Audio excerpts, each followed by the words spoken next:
ada jenis kenyamanan kalau kita dengan ingat kepada Allah. Nyaman. Apa itu? Kalau orang sudah hatinya tenang berzikir kepada Allah. Ya.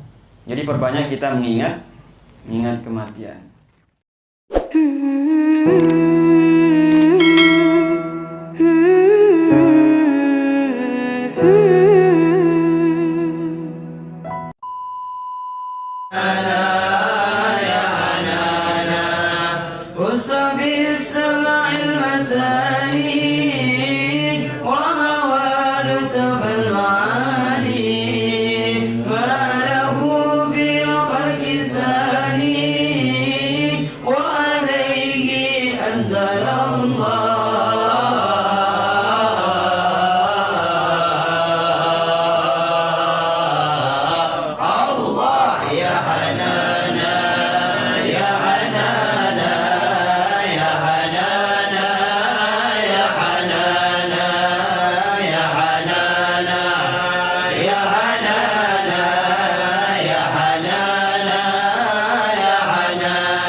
نستعين على أمور الدنيا والدين رب اشرح لي صدري ويسر لي أمري واحلل عقدة من لساني يفقه قولي رب زدني علما وارزقني فهما سبحانك لا علم لنا إلا ما علمتنا إنك أنت العليم الحكيم وتب علينا يا مولانا إنك أنت التواب الرحيم اللهم صل وسلم على سيدنا محمد مفتاح باب رحمة الله عدد ما في علم الله صلاة وسلاما دائمين بدوام ملك الله وعلى آله وصحبه ومن والاه أما بعد.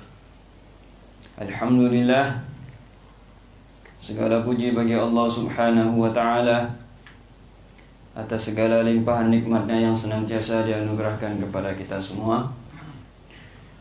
Salawat dan salam senantiasa selalu kita haturkan kepada junjungan Nabi besar Muhammad sallallahu alaihi wasallam beserta para sahabat, para kerabat dan pengikut setia beliau sampai hari kiamat. Amin ya rabbal alamin.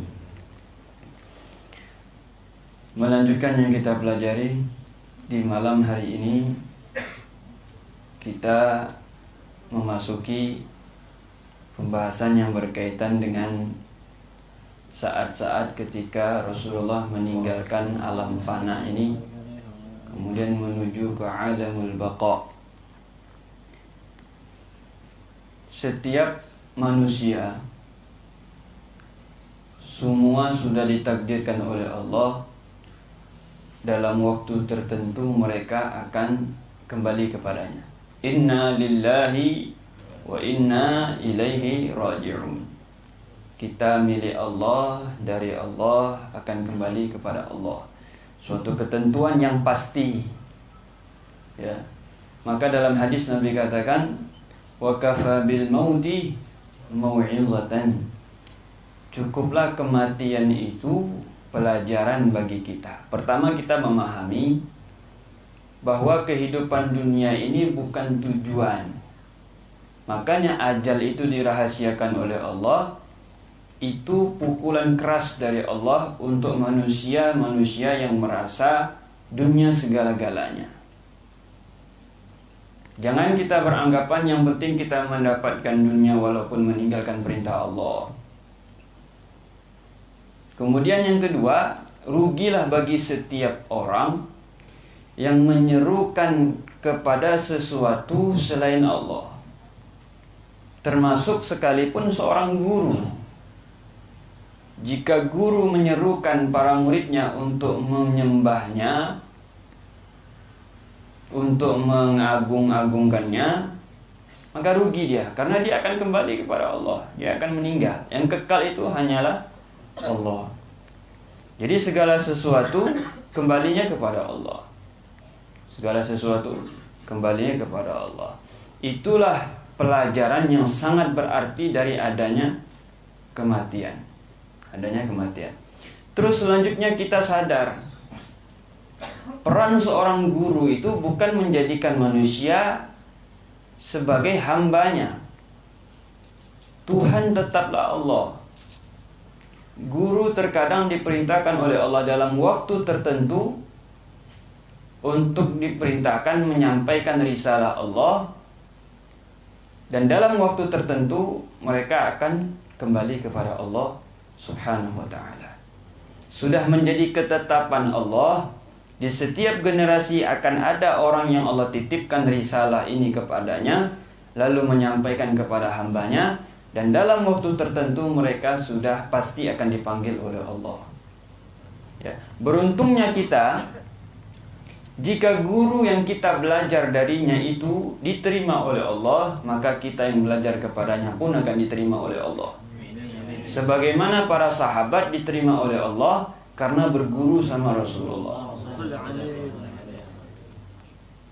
Keagungan para sahabat itu dikekalkan oleh Allah dalam Al-Quran, bukan karena kerajinan para sahabat atau kehebatan para sahabat, semata-mata karena mereka belajar dan duduk bersama Rasulullah Sallallahu Alaihi Wasallam. Maka harapan kita adalah orang yang kita belajar darinya itu diterima oleh Allah, supaya paling tidak nama kita tercatat di sisi Allah sebagai orang yang pernah belajar ilmu yang diridhai oleh Allah Subhanahu wa ta'ala. Itulah yang dipahami oleh Sayyidina Abu Bakar As-Siddiq.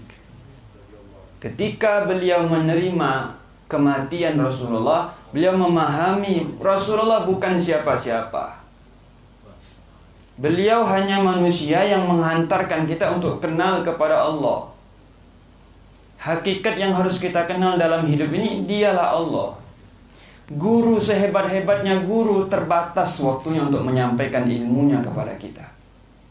Sehebat seperti Nabi pun harus dipanggil oleh Allah, apalagi manusia seperti kita. Sealim-alim pun manusia, sudah ada waktu tertentu mereka untuk menyampaikan ilmunya, sehingga sudah waktunya mereka harus kembali kepada Allah Subhanahu wa ta'ala. Maka penyesalan tidak ada berarti ketika kita ditinggal pergi oleh seorang guru lalu kita belum pernah belajar kepadanya. Ya, itulah yang dipahami oleh Sayyidina Abu Bakar As-Siddiq. Beliau memahami betul perannya Nabi itu bukan menuhankan dirinya, tapi mengenalkan kita kepada Allah. Dan nyatanya sekarang seluruh manusia mendatangi Ka'bah, mendatangi kota suci Madinah, karena Rasulullah menyampaikan kepada kita tentang kemuliaan Ka'bah, kemuliaan Allah Subhanahu wa ta'ala. Dan itu sudah menjadi hukmullah, sunnatullah, takdirnya Allah, tidak bisa dihindarkan. Terkadang kalau mengingat kematian ini memang sangat mengerikan, menakutkan, karena menghilangkan semua kelezatan dunia. Aktsiru min dzikri hadimil laddat. Perbanyaklah mengingat yang mematahkan kelezatan, menghancurkan kelezatan. Ya. Artinya kelezatan yang membuat kita lalai daripada Allah, kenyamanan yang membuat kita lupa daripada Allah. Ada jenis kenyamanan kalau kita dengan ingat kepada Allah, nyaman. Apa itu? Kalau orang sudah hatinya tenang berzikir kepada Allah. Ya. Jadi perbanyak kita mengingat kematian. Ada orang soleh di Hadramut, beliau itu saking tidak mau lupa sama yang namanya kematian, di kamarnya itu dibuat kuburan. Jadi setiap malam dihatamkan Quran di kuburannya. Kita jangan heran ketika mendengar ada orang hatam Quran sehari semalam. Itu tidak berat kalau sudah terbiasa. Perbedaannya begini, di antara kita ini berbeda-beda. Ada orang baca Quran 1 juz bisa memakan waktu cuma 10 menit, tapi ada orang harus berjam-jam. Tergantung keseringan, keterbiasaan. Nah, ada orang hatam 1 hari sekali hatam. Ya, 1 hari, di samping itu karunia dari Allah Subhanahu wa ta'ala, dan juga karena saking rajinnya. Saking rajinnya. Jadi di kamar beliau itu sudah digali kuburan untuk beliau nanti tempat istirahat terakhir. Jadi setiap masuk kamar mau tidur ngaji di kuburannya. Nah, sudah pasti kalau seperti itu kuburan pun sangat senang menyambutnya. Dalam hadis Nabi katakan, "Man ahabba liqa Allah, ahabballahu liqa'ahu." Siapa yang suka pertemuan dengan Allah, Allah suka pertemuan dengan dia. Lalu Sayyidah Aisyah bertanya, "Ya Rasulullah, semua kita ini benci mati." Beliau itu menggambarkan kondisi kita, bukan mereka. Terkadang ucapan sahabat itu tidak mesti kita pahami itu untuk diri mereka, tidak, tapi untuk orang setelah mereka. Untuk kita ini, kita yang benci mati. Sahabat tidak ada yang benci mati. Sahabat tidak ada yang takut mati. Itu omongan semua untuk kita sebenarnya. Beliau mengatakan, "Ya Rasulullah, kami semuanya tidak suka kematian, berarti Allah tidak suka sama pertemuan dengan kita." Rasulullah kembali mengatakan, "Wahai Aisyah, orang mukmin kalau meninggal Allah kasih berita gembira dan dia pun suka, maka Allah jadi suka bertemu dengan dia." Itu rahmatnya Allah. Coba kita kan bimbang kalau mati ini, pertama bimbang dosa, kedua bimbang baru gak dapat proyek, ketiga bimbang siapa nak ngurus anak bini, keempat bimbang rumah baru dibangun, dan seterusnya. Jadi semua itu urusan dunia semua yang menghalang kita untuk takut akan pertemuan dengan. Padahal pertemuan dengan Allah itulah puncak kesenangan orang mukmin. Awal dari kehidupan abadi dimulai dengan kematian. Jadi pada hakikatnya apa yang harus kita bimbangkan kalau kita yakin Allah yang berkuasa, Allah yang menjaga anak istri kita, Allah yang menjaga semua yang kita tinggalkan. Hasbunallah ni'mal wakil. Ni'mal wakil itu artinya sebaik-baik zat yang kita serahkan urusan kita kepada Allah. Artinya kalau kita masih ada kebimbangan dalam hati kita, kita belum yakin dengan kuasa Allah. Kalau saya meninggal, siapa yang mengurus anak istri saya? Kita ragu dengan kuasa Allah. Ya. Kita ragu dengan perhatian Allah. Itulah ketika Sayyidina Utsman bin Affan datang kepada Rasulullah. Beliau menyerahkan hartanya kepada Nabi. Lalu ditanyalah, apa yang kau tinggalkan untuk anak istrimu? Beliau mengatakan, aku sudah ajarkan mereka surat Al-Waqi'ah. Ada apa kaitan surat Al-Waqi'ah dengan peninggalan Sayyidina Utsman bin Affan? Kenapa ditanamkan dalam surat Al-Waqi'ah dalam diri mereka? Pelajaran yang sangat luar biasa. Kalau anak istri sudah terdidik dengan baca Quran, kita tidak perlu khawatir kemana arah mereka nantinya setelah kita meninggal.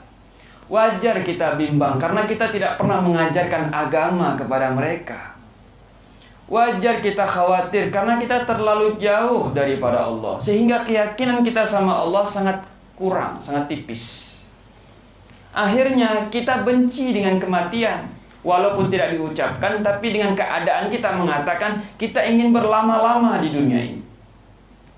Padahal selama-lama kita di dunia paling cuma 60 atau 70 tahun. Kita menyia-nyiakan saat-saat indah pertemuan dengan Allah Subhanahu wa ta'ala. Jika kita sadar ada sesuatu yang sangat indah di dunia ini, Allah lebih indah. Jika kita sadar ada sesuatu yang sangat menghibur kita di dunia ini, Allah jauh lebih hebat dalam menghibur kita. Jika kita sadar ada sesuatu yang bisa menemani kita, Allah sudah lama menemani kita juga.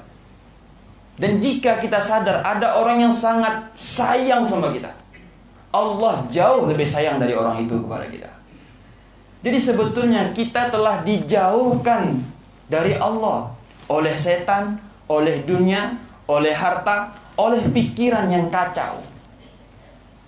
Sehingga dibuatlah pertemuan dengan Allah itu seperti sebuah ancaman, kekhawatiran. Kalau kita bimbang soal dosa, diampunkan sama Allah. Yang penting kita taubat. Kalau soal rezeki, pasti ditanggung sama Allah. Kalau soal kehidupan, Allah jauh sudah menghidupkan orang-orang sebelum kita. Jadi sebetulnya tidak ada keraguan tentang zat Allah Subhanahu wa ta'ala. Maka orang mukmin itu sebetulnya tidak ada kekhawatiran sama sekali dengan kematian. Ya, terkadang penyesalan hanya didapati oleh seorang murid saja. Kalau dia merasa belum sepenuhnya belajar kepada gurunya, belum sepenuhnya mendapatkan apa-apa dari gurunya, inilah yang dipahami oleh sahabat-sahabat yang lain. Mereka merasa belum puas mereka menyaksikan keindahan Rasulullah. Mereka merasa belum waktunya Nabi meninggalkan mereka. Padahal mereka yakin kematian itu nyata.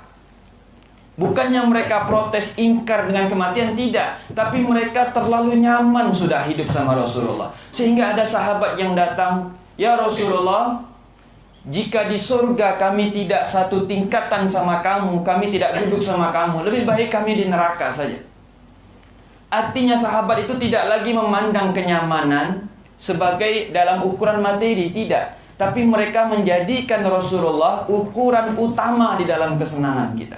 Jika surga sekalipun dengan kenikmatannya tidak ada Rasulullah di dalamnya, maka tidak ada guna kita hidup di surga. Nah itu di surga, mereka sudah merasakan itu di dunia. Mereka sudah terlalu senang sama Rasulullah di dunia, lalu dipanggillah Rasulullah oleh Allah. Itulah yang memberatkan para sahabat. Bukan mereka ingkar dengan kematian. Ya. Jadi jika kita pahami betul keberadaan orang-orang soleh, para guru, mereka itu hanya titipan dari Allah. Kita menemukan ada orang baik, ada orang soleh, kita dapat manfaat dari dia, belajarlah kepadanya. Tuntutlah ilmunya. Mereka itu manusia biasa yang sudah Allah takdirkan dalam waktu-waktu tertentu harus kembali kepada Allah. Dan kita harus menerima itu semua supaya kita sadar Allah lah segala-galanya. Guru sehebat-hebatnya guru hanya menghantarkan kita untuk kenal sama Allah. Orang alim sealim-alimnya dia pasti hanya mengenalkan kita tentang Allah. Jadi kenallah Allah melalui mereka. Ya, kenallah Allah melalui mereka. Dekatlah kepada Allah melalui mereka. Nah, sehingga kita tidak ada penyesalan, tidak ada kerugian sama sekali. Nah, memang ya ada perkataan yang mengatakan siapa yang tidak sedih dengan kematian orang alim, maka dia termasuk sebagai orang yang munafik. Karena tidak bisa dipungkiri, orang beriman pasti suka sama orang alim. Orang beriman pasti suka sama orang soleh. Kalau ada orang yang bermanfaat ilmunya dipanggil oleh Allah, itu suatu kerugian yang sangat besar bagi kaum muslimin. Ya, suatu kerugian, apalagi kalau dia itu manfaatnya besar. Manfaatnya besar. Tentu itu suatu kerugian bagi kita. Rugi karena kita belum sempurna di dalam belajar. Rugi karena kita belum sepenuhnya mengambil ilmunya. Rugi karena kita belum bisa menggantikan posisinya. Banyak kerugian ketika umat ini ditinggal pergi dari orang alim, orang soleh, orang yang baik. Nah, itulah yang terjadi di zaman Rasulullah, tepatnya pada tahun ke-11 daripada Hijriah. Nabi meninggal pada usia 63 tahun. Itu disepakati oleh para ulama. A'maru ummati ma baina as-sittin was-sab'in wa aqalluhum man yajuzu dzalik. Usia umatku antara 60 sampai 70. Sedikit sekali orang yang melebihi itu. Pada umumnya umat Nabi ini meninggal di usia 60, usia 70. Apalagi di akhir zaman ini.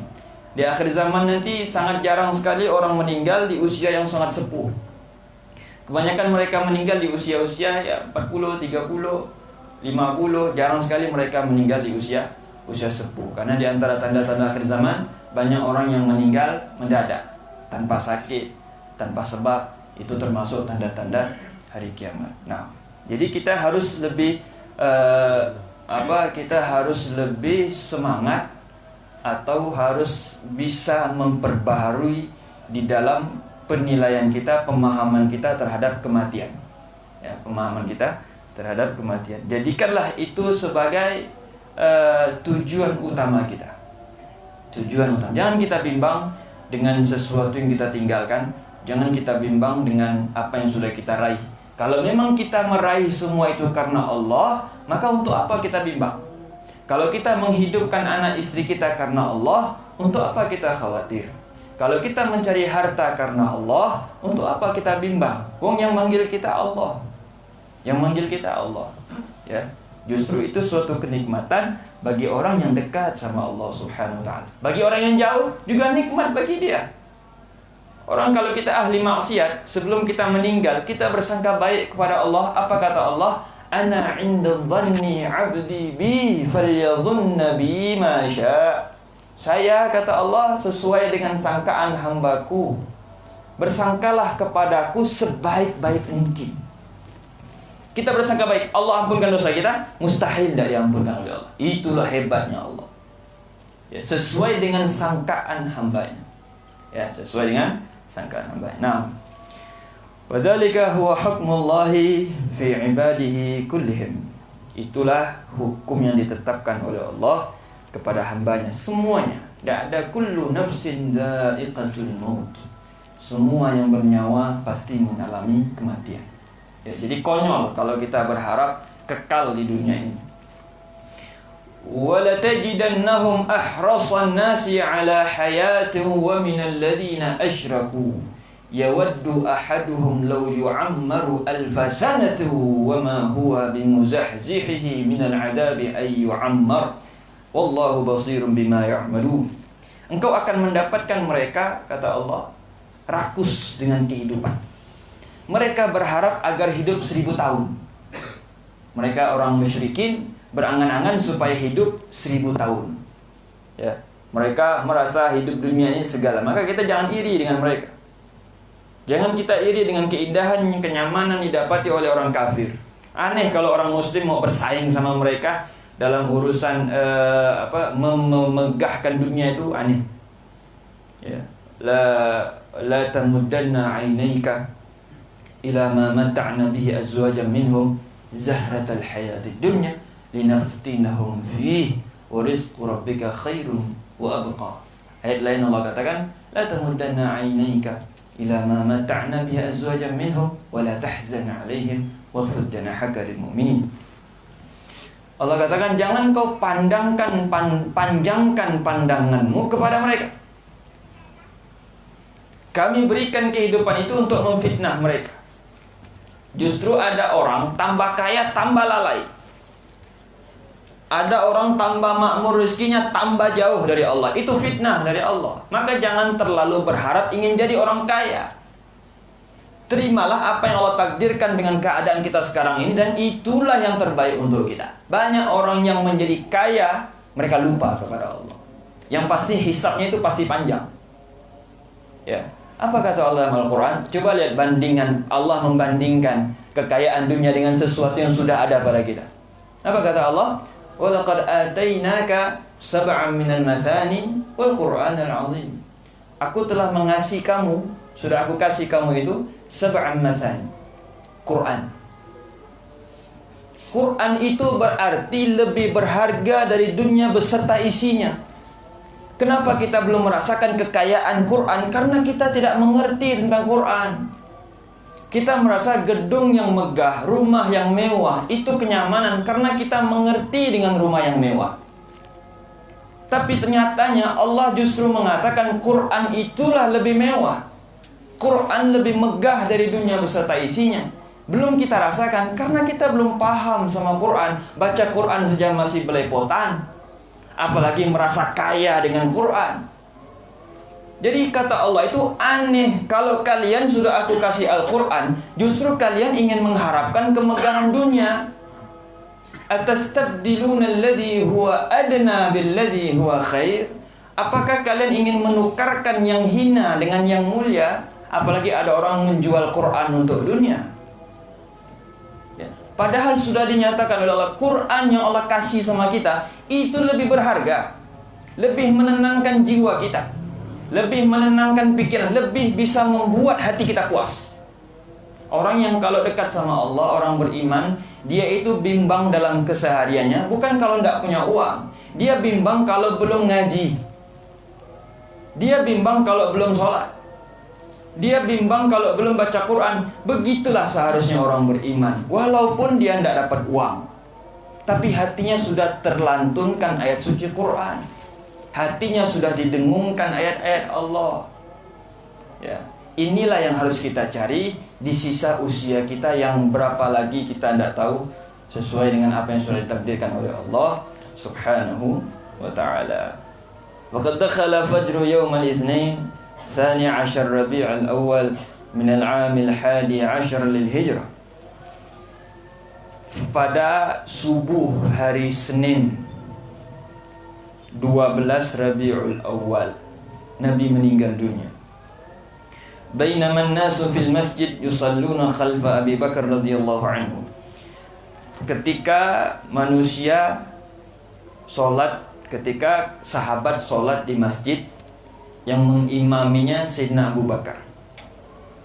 Di sini pelajaran penting ya. Kenapa Nabi itu memilih Sayyidina Abu Bakar untuk dijadikan pengganti dalam mengimami para sahabat. Ya, begitulah kita di antara adab kita kepada guru kita. Terkadang setiap orang alim itu mereka punya pandangan tersendiri. Apalagi Rasulullah. Beliau lebih mengerti, lebih paham kenapa Sayyidina Abu Bakar yang dijadikan pengganti beliau untuk jadi imam. Ya, sehingga sahabat tidak ada yang protes, sahabat paham, sahabat pun mengerti.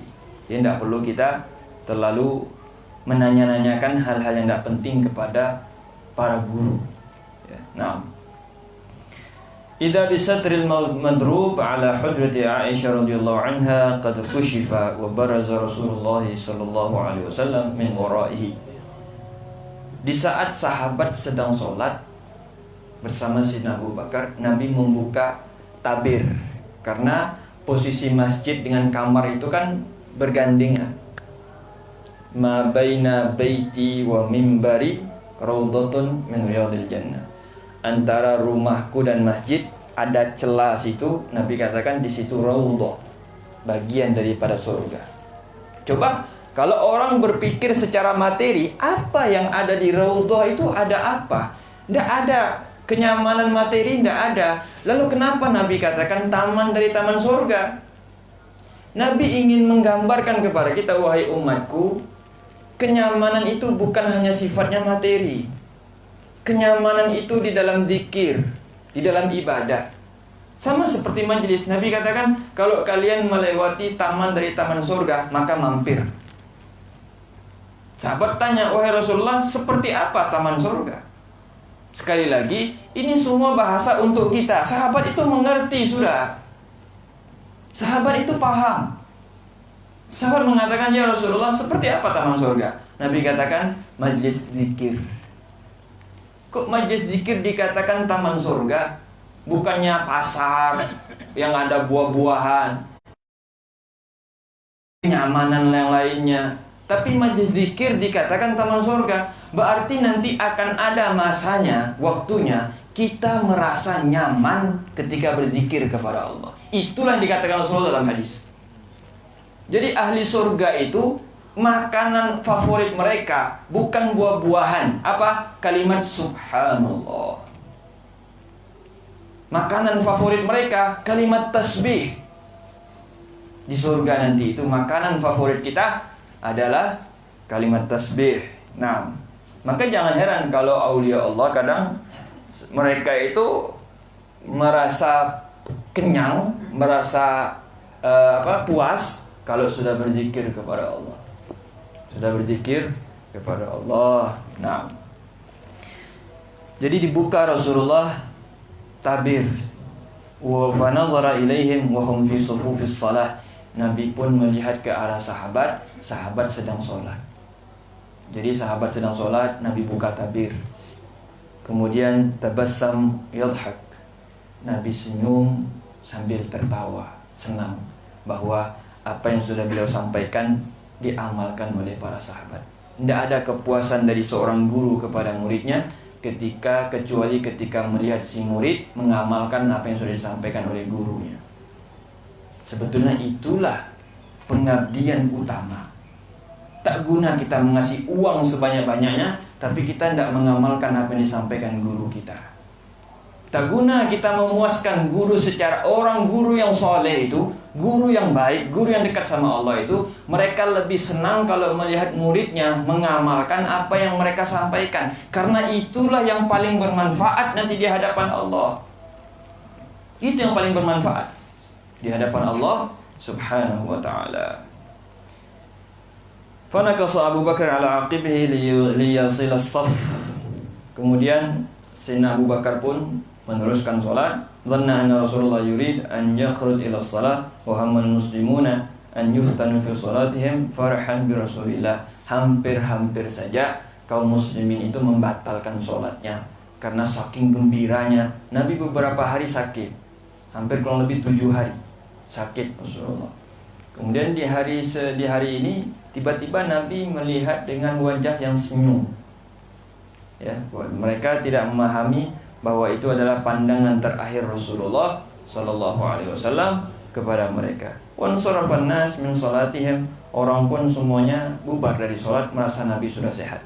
Wa hum yahsabuna anna an-nabiy sallallahu alaihi wasallam qad nashata min maradihi. Mereka mengira Nabi sudah sehat. Jadi tidak ada yang ngeh kalau itu pandangan terakhir. Lakin tabayyana annaha kanat nadhratu wada'in minhu ila ashabihi. Namun tampak jelas bahwa itu adalah pandangan terakhir Rasulullah kepada para sahabatnya. Nah, bahkan ada alaihi salatu wasalam fattaja'a ila hijri Aisyah. Nabi pun baring di pangkuan Sayyidah Aisyah. Keuntungan Sayyidah Aisyah adalah Nabi meninggal di pangkuan. Air liur terakhir yang melekat di mulut Nabi adalah air liurnya Sayyidah Aisyah. Istri yang paling beruntung adalah Sayyidatuna Aisyah radhiyallahu anha. Jadi Sayyidah Aisyah cerita di waktu-waktu terakhirnya Rasulullah sallallahu alaihi wasallam. Kana baina yadayhi rakwa fiha ma'un. Di samping Nabi itu ada wadah. Di dalamnya ada air. Ja'ala yudkhilu yadayhi fil ma' fayamsah biha wajhahu. Nabi masukkan tangannya ke wadah itu lalu beliau usap wajahnya. Apa kata Rasulullah? La ilaha illallah, inna lil mauti sakarat. La ilaha illallah, Sesungguhnya kematian itu ada rasa sakitnya. Ada rasa sakitnya. Dalam riwayat Nabi katakan lebih sakit dari tusukan 100 tusukan ujung pedang. Pertanyaannya, kenapa tidak ada umat Nabi yang meraung di saat sakaratul maut? Karena sudah ditanggung sepenuhnya sama Rasulullah. Jutaan jumlah umat Nabi itu rasa sakit semuanya ditanggung sama Nabi. Ada umat Nabi yang meninggal tersenyum. Ada umat Nabi meninggal seperti orang tidur. Tidak ada yang teriak kesakitan. Padahal siapa yang tahan ditusuk oleh ujung pedang? 100 kali tusukan ujung pedang, tak ada manusia yang tahan. Tapi pada kenyataannya umat Nabi banyak yang meninggal seperti orang tidur. Biasa saja. Itu bukti terakhir mengingatkan kepada kita bahwa semua sudah ditanggung bebannya oleh Nabi. Apa kata beliau dalam hadis? Allahumma khaffif an ummati wa syaddid alayya. Ya Allah, kematian ini ada rasa sakitnya. Coba, di akhir hayatnya pun Nabi masih memikirkan kita. Padahal itu saat-saat yang sangat beliau senangi, akan bertemu kepada zat yang paling beliau cintai. Tidak ada sesuatu yang sangat dicintai Rasulullah kecuali Allah. Orang yang beriman sebetul-betulnya kenal sama Allah, tidak ada yang mereka cintai kecuali Allah. Orang akan paham bahwa tidak ada hakikat wujud di alam ini kecuali Allah. Tidak ada yang harus kita korbankan untuknya kecuali Allah. Allah subhanahu wa ta'ala. Inna lil mauti sakarat. Kematian ini sakit, kata Nabi bilang. Sakit, kata Nabi bilang. Nabi katakan, Allahumma syaddid alayya wa khaffif an ummati. Ya Allah, setelahku ini banyak umat Nabi. Jadi Nabi tidak tega kalau kita ini seperti kita, yang tak pernah sholawat, yang tak pernah sholat, yang tak mau baca Quran, yang tak mau bersedekah, yang tak mau berbuat baik, yang lalai, yang nyaman dengan kenyamanan kita, seperti kita, masih dipikirkan oleh Rasulullah. Apa kata Nabi? Ya Allah, kuatkan kepadaku rasa sakit si fulan itu, si fulan umatku itu, jangan kau sakitkan dia waktu sakarat nanti. Ringankan, biar dia matinya nyaman. Wah, kita ahli maksiat. Wah, kita orang jauh daripada Allah. Rasulullah Habibullah. Tidak mungkin merasakan sakit mati, itu tidak mungkin. Tapi ditimpa sama Nabi, jangan ya Allah, akan ada orang setelahku ini hidup. Ya, akan ada orang setelahku. Walaupun dia ahli maksiat, tapi dia umatku. Walaupun dia jauh, tapi dia umatku. Jangan sampai dia sakit waktu mati. Biar aku saja yang sakit. Pada nyatanya orang seperti kita pun waktu meninggal itu nyaman. Seperti orang tidur, tidak merasakan sakit. Sudah ditanggung oleh Rasulullah sakit kita. Setelah mendengar ini masih kita tinggalkan sholawat, masih kita tinggalkan sholat, masih kita tinggalkan Quran, masih kita malas. Apalagi yang harus dilakukan Rasulullah untuk kita, supaya kita ingat sama beliau. La ilaha illallah. Apalagi yang harus dilakukan Rasulullah untuk kita sampai kita mau ingat sama Allah.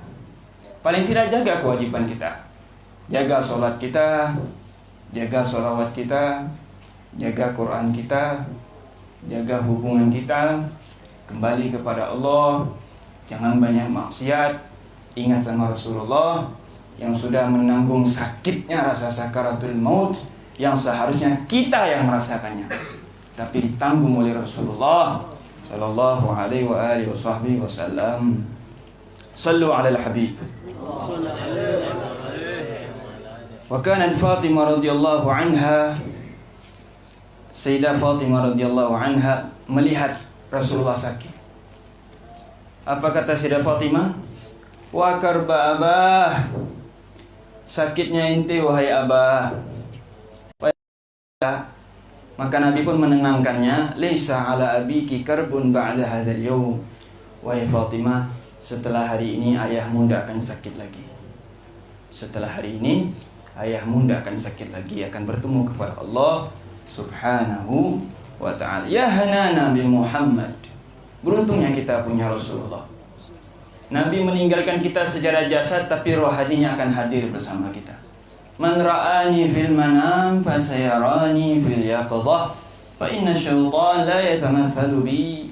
Siapa yang melihatku dalam mimpi akan bertemu kepadaku dalam berjaga.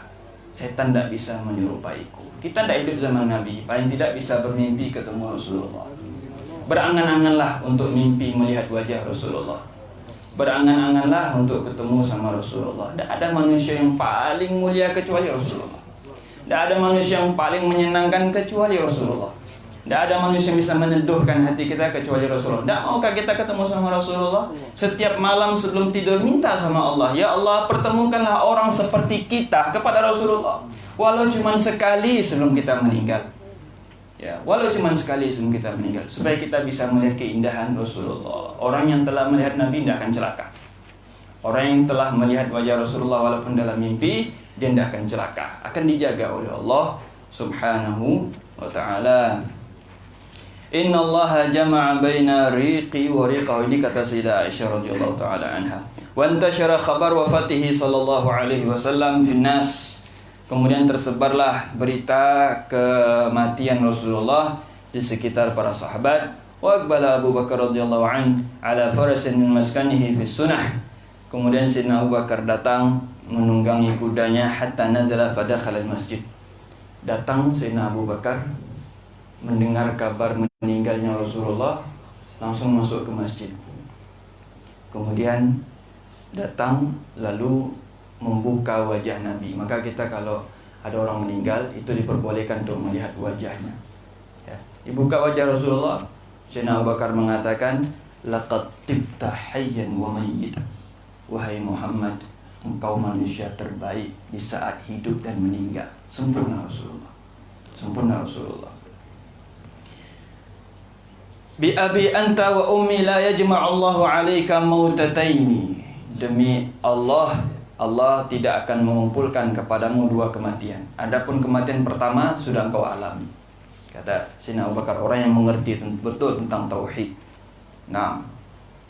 Tsumma kharaja radhiyallahu anhu. Kemudian keluar, wa Umar yukallimun nas anna Rasulullah lam yamut. Sayyidina Umar mengatakan Nabi tidak meninggal. Wajar. Kalau bahasa kita bilang sok Sayyidina Umar mendengar Rasulullah. Tidak, Nabi bukan meninggal. Nabi cuma pergi beberapa saat untuk menemui Allah. Habis itu kembali lagi kepada kita.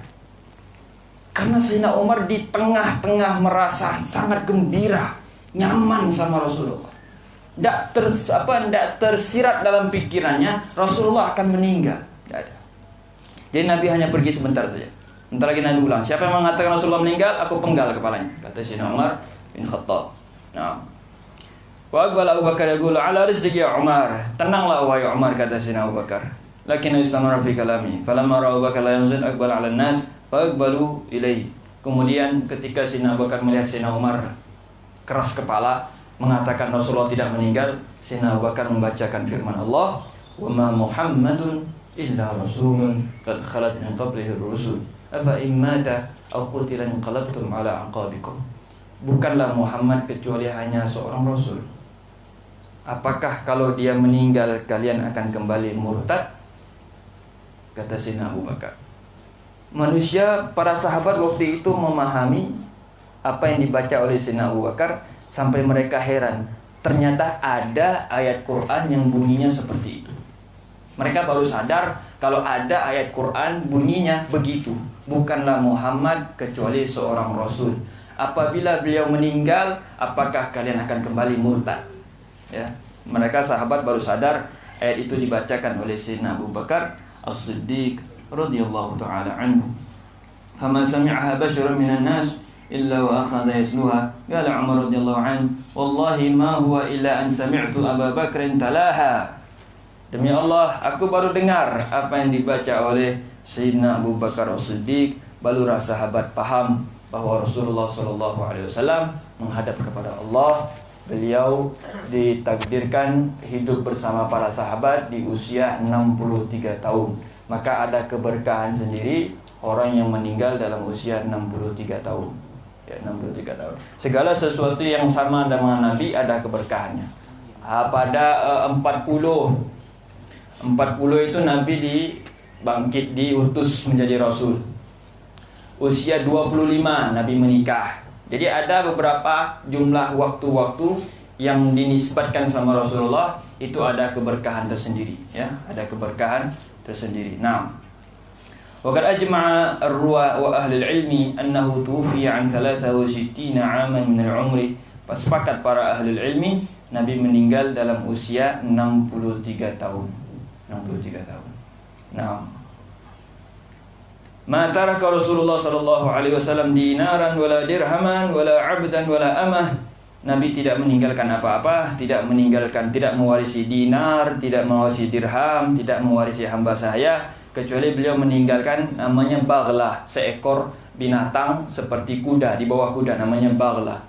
Itu beliau tinggalkan. Kemudian ada lahan tanah yang beliau jadikan sedekah untuk kaum fuqara wal masakin. Jadi ada tanah peninggalan Nabi itu dijadikan sedekah oleh Rasulullah sallallahu alaihi wasallam. Nahnu ma'asyiral anbiya la nuwarrithu dinaran wala dirhaman wa innama warrasul ilm. Faman akhadahu faqad akhadha bihadhin wafir. Kami para nabi tidak mewarisi dinar atau dirham, tapi mewarisi ilmu. Siapa yang mengambil ilmu, dia mengambil bagian yang sangat besar. Kalau ingin menyenangkan Nabi, belajarlah ilmu. Ingin menyenangkan Nabi, galilah ilmu, belajar ilmu agama. Ya, dekatlah sama Rasulullah, kita akan bahagia dunia sampai akhirat. Berakhirlah apa yang kita kaji dari sejarah Rasulullah SAW. Harapan kita semoga Rasulullah ridho kepada kita. Harapan kita semua yang pernah belajar ini mendapatkan berkah dari Rasulullah SAW. Harapan kita kelak kuburan kita diterangkan oleh Allah Subhanahu wa taala. Kuburan kedua orang tua kita dicahayakan oleh Allah, diterangi oleh Allah. Mereka orang-orang yang pernah berbuat baik kepada kita diberikan keberkahan oleh Allah. Mereka yang mempermudah urusan kita dipermudahkan urusan mereka oleh Allah Subhanahu wa taala. Sebagaimana Allah kumpulkan kita di dunia ini, kelak Allah kumpulkan kita bersama Rasulullah sallallahu alaihi wasallam. Kita masuk surga bersama Rasulullah. Kita di surga duduk bersama Rasulullah, melihat wajah Rasulullah sallallahu alaihi wasallam dari dunia sampai akhirat, sampai ke surga. Ya Rabbal Alamin, birahmatika ya Arhamar Rahimin, ya Arhamar Rahimin, ya Arhamar Rahimin. Allahumma ja'al jam'ana hadha jam'an marhuma wa tafarruqana min ba'dihi tafarruqan ma'suma wa la taj'al fina wa la ma'ana ahadan syaqiyan wa la mahruma birahmatika ya Arhamar Rahimin. Allahumma la tada' lana dhanban illa ghafartah wa la hamman illa farajtah wa la daynan illa qadaitah wa la hajatan min hawaijid dunya wal akhirah laka فيها رضا ولنا فيها صلاح إلا قضيتها ويسرتها برحمتك يا أرحم الراحمين. اللهم ارحمنا إذا صرنا من أصحاب القبور. اللهم ارحمنا إذا صرنا من أصحاب القبور. اللهم ارحمنا إذا صرنا من أصحاب القبور. بحق ربنا آتنا في الدنيا حسنة وفي الآخرة حسنة وقنا عذاب النار. وصلى الله على سيدنا محمد وعلى آله وصحبه وسلم والحمد لله رب العالمين.